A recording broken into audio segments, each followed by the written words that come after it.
सीधे शुरू करते हैं आज के इस बेहद दिलचस्प विश्लेषण को। आज हम बात करने वाले हैं स्वर्गारोहण यानी असेंशन के ऐतिहासिक संदर्भ और उसकी गहरी प्रतीकात्मक भाषा के बारे में, जो थ्योरी जालास के ब्लॉग पर मौजूद मेरी नोएल थाबुट की शानदार टिप्पणी पर आधारित है। प्राचीन ग्रंथों की इस तरह परत दर परत खुदाई करना हमेशा ही बहुत ज्ञानवर्धक होता है और आज का ये सफर भी बिल्कुल ऐसा ही होने वाला है। एक बहुत ही दिलचस्प ऐतिहासिक रहस्य से शुरुआत करते हैं। अक्सर ये सवाल सामने आता है कि बाइबल में स्वर्गारोहण की जो कहानियां हैं वो एक दूसरे से इतनी अलग क्यों हैं? एक ही घटना की अलग अलग टाइमलाइन क्यों दी गई हैं? इस रहस्य को सुलझाने के लिए इन ग्रंथों की परतों को एक एक करके खोलना होगा और यकीन मानिए, जो जवाब सामने आएंगे वो सचमुच हैरान कर देने वाले हैं। ये चर्चा किसी एक विशेष धर्म तक सीमित नहीं है।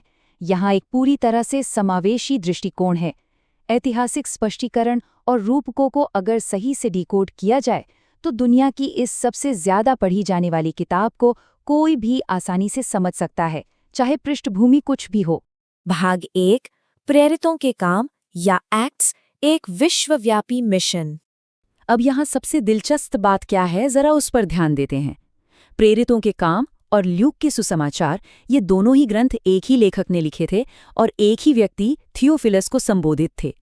जहां सुसमाचार यरूशलेम पर केंद्रित है, वहीं एक्ट्स रोम तक पहुंचकर एक ग्लोबल मिशन बन जाता है। लेकिन सबसे हैरानी की बात इन दोनों की टाइमलाइन है। सुसमाचार में ऐसा लगता है कि स्वर्गारोहण ईस्टर की ही शाम को हो गया था, जबकि एक्ट्स में बिल्कुल साफ लिखा है कि ये घटना 40 दिन बाद हुई थी। अब एक ही लेखक ऐसी गलती क्यों करेगा? दरअसल ये कोई लापरवाही से हुई गलतियां नहीं हैं, बल्कि ये जानबूझकर लिए गए बहुत ही गहरे धार्मिक चुनाव हैं। इन ग्रंथों की असल भावना को समझने के लिए एक बहुत ही महत्वपूर्ण रूपक को समझना होगा, बादल, या फ्रांसीसी में जिसे न्यूए कहते हैं। बाइबल में बादल का मतलब सिर्फ मौसम बदलना नहीं है, ये ईश्वर की उपस्थिति का एक बहुत ही शक्तिशाली और स्पष्ट संकेत है। तो जब हम पढ़ते हैं कि एक बादल ने यीशु को शिष्यों की आंखों से ओझल कर दिया, तो इसका मतलब ये बिल्कुल नहीं है कि वे बस हवा में उड़ गए। ये इस बात का एक गहरा प्रतीक है कि वे एक भौतिक उपस्थिति से निकलकर एक नए प्रकार की अनंत आध्यात्मिक उपस्थिति में प्रवेश कर रहे थे। भाग 2, भजन संहिता 46 एकेश्वरवाद का विकास। खुदाई की इस दूसरी परत में भजन संहिता 46 को देखें तो ये केवल एक गीत नहीं लगता, ये यहूदी विचारधारा के इतिहास में सबसे बड़े बदलावों में से एक का जीता जागता सबूत है। जरा सोचिए, बेबीलोन के निर्वासन यानी एग्जाइल से पहले मोनोलिट्री का चलन था। मतलब इज़राइल अपना एक भगवान मानता था, पर यह भी मानता था कि बाकी देशों के अलग देवता हो सकते हैं। लेकिन निर्वासन के बाद एक बहुत ही क्रांतिकारी विचार सामने आया, एकेश्वरवाद, यानी पूरे ब्रह्मांड का सिर्फ एक ही भगवान।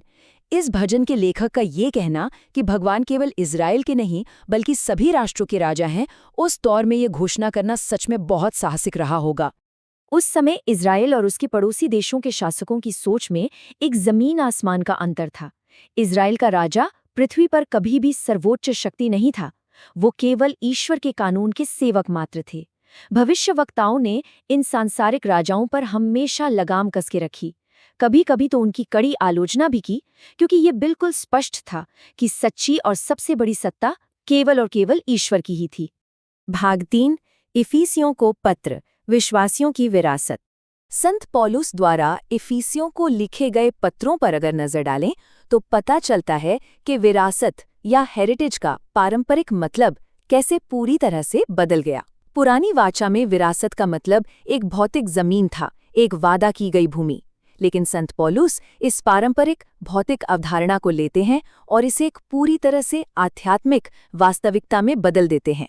अब यह विरासत अनंत जीवन और एक आंतरिक पुनरुत्थान बन जाती है। विश्वासी पहले से ही एक ऐसे गहरे आंतरिक बदलाव का हिस्सा बन चुके थे जहां मृत्यु को जीत लिया गया है। भाग 4, मैथ्यू का सुसमाचार, त्रिमूर्ति का रहस्य। चलिए अब इस पर जरा डिटेल में बात करते हैं। मैथ्यू के सुसमाचार के अंत में एक बहुत ही दिलचस्प मोड़ आता है। यीशु अपने अंतिम निर्देश यरूशलेम में नहीं बल्कि गलील में देते हैं, जिसे पगानों का चौराहा भी कहा जाता था। अब जरा इस दृश्य की कल्पना कीजिए शिष्यों का एक छोटा सा समूह है जिनके मन में अभी भी कई गहरे संदेह हैं और उन्हें एक बहुत ही विशाल मिशन सौंपा जाता है। पहला, सभी राष्ट्रों में जाओ। दूसरा, शिष्य बनाओ। और तीसरा, उन्हें बपतिस्मा दो। उस समय के हिसाब से मुट्ठी भर साधारण लोगों के लिए पूरी दुनिया को बदलने का ये लक्ष्य सचमुच कल्पना से भी परे था। यहाँ बपतिस्मा शब्द की भाषाई जड़ तक जाना बहुत जरूरी है। इसका शाब्दिक अर्थ है किसी चीज में पूरी तरह डूब जाना या गोता लगाना। इसका मतलब केवल पानी का कोई सतही अनुष्ठान नहीं था। इसका असली अर्थ था किसी को सचमुच ईश्वर की पहचान और उनके अस्तित्व में पूरी तरह से डुबो देना। यह एक व्यक्ति के पूरे वजूद को ईश्वरीय रंग में रंग देने का एक बहुत ही गहरा रूपक था। और इसी वजह से ये वाक्य बहुत खास हो जाता है, पिता, पुत्र और पवित्र आत्मा के नाम पर।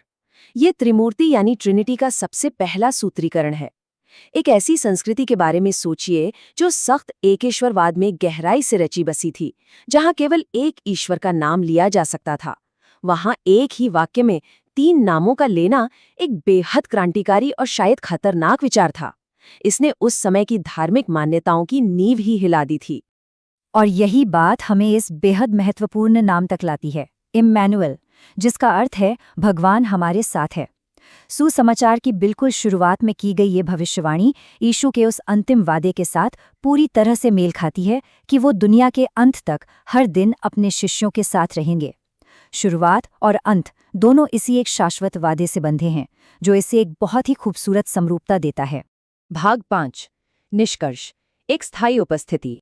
तो आइए इस पाठ्य विश्लेषण की सभी कड़ियों को एक साथ जोड़ते हैं।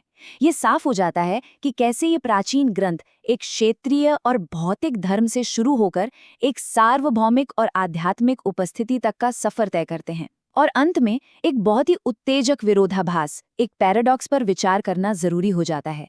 एक प्रस्थान यानी किसी का चले जाना वास्तव में एक स्थायी उपस्थिति का प्रतीक कैसे हो सकता है। स्वर्गारोहण किसी चीज का अंत नहीं था, बल्कि ये तो वो चिंगारी थी जिसने एक सीमित संदेश को वास्तव में अनंत बना दिया। ये सोचने पर मजबूर करता है कि अक्सर जो चीजें हमें अंत जैसी लगती हैं, वे दरअसल किसी बहुत बड़ी शुरुआत का रूप होती हैं। उम्मीद है कि इन ग्रंथों को इस ऐतिहासिक नजरिए से देखना एक शानदार अनुभव रहा होगा।